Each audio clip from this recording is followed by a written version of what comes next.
All right, we are back with part 2 of the Restless Earth notes.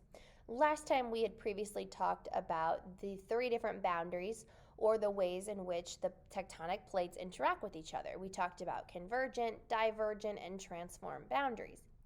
Today we're going to talk about how rock will change under pressure. And this idea of rock changing shape under pressure or under stress is known as deformation. Now, when a rock gets exposed to extremely high temperatures, it's going to cause that rock to bend.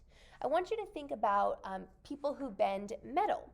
In order to bend a metal, you have to heat the metal up, and it has to be heated to the right temperature to cause that metal to bend under the pressure and the heat that you're inflicting upon it.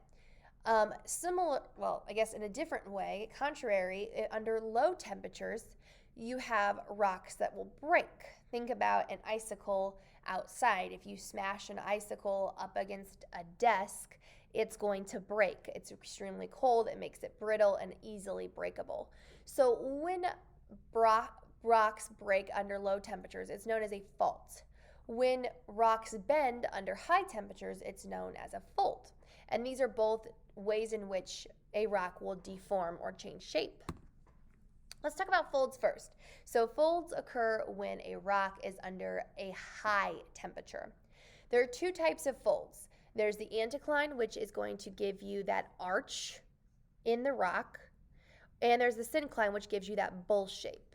It's easy to remember anticline, arch, they both start with A's. Syncline is going to show that bowl shape. And those are the 2 different types of folds that can be created when rocks undergo a high temperature. Next, you have faults. Now, faults occur when a break happens in the rock under low temperatures. There are 3 types of faults. There's a strike-slip fault, a normal fault, and a reverse fault. A strike-slip fault will move past horizontally. A normal fault, the hanging wall will move down, and a reverse fault, the hanging wall will move up. That probably doesn't mean a whole lot to you right now, but let me show you some pictures of how this actually works. So this top picture right here is a strike-slip fault.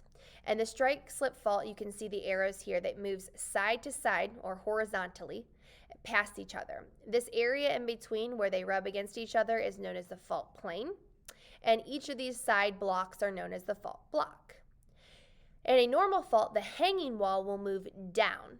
So this wall right here is going to move down. Again, where they meet in the middle is going to be known as the fault plane. And this is the footwall, the wall that does not move.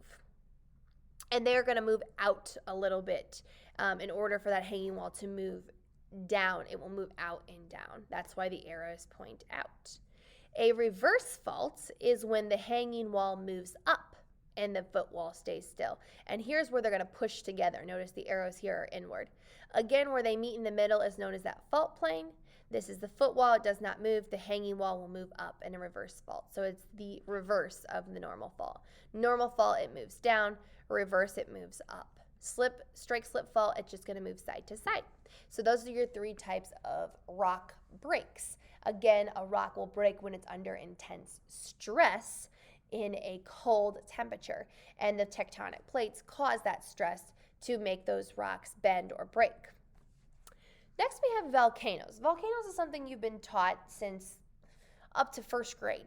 You've taught about volcanoes, but what I want you to understand about volcanoes is that they don't have to be a huge mountain with a whole gushing lava out of it.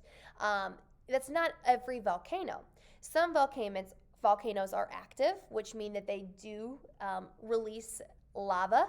Some are dormant, which means they don't release lava for a very, very long time.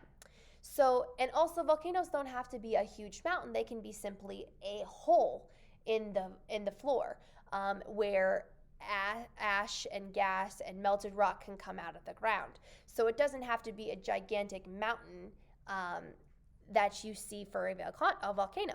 Now, there are 3 types of volcanoes. There are shield volcanoes, cinder cones, and composite volcanoes. And there's a great little explanation and pictures of each of these 3 types of volcanoes in your textbook that you can take a look at your convenience. And where volcanoes form at are divergent boundaries, which are those boundaries that pull apart. Convergent boundaries are when those plates push together. And then also hot spots. And hot spots are locations where a column of extremely hot mantle rock rises through the asthenosphere. Remember, the asthenosphere is that second layer. It's got the mantle in it. It's the second physical layer. And mantle rock that's warm will rise because warm rock rises and cool rock sink with convection. And when it rises, it can come through the asthenosphere. And when it comes through the asthenosphere, it creates a hot spot, which can be the creation or the start of a volcano as well. We are going to stop there for today. We will do our third video coming up in the next few weeks. Thanks for watching.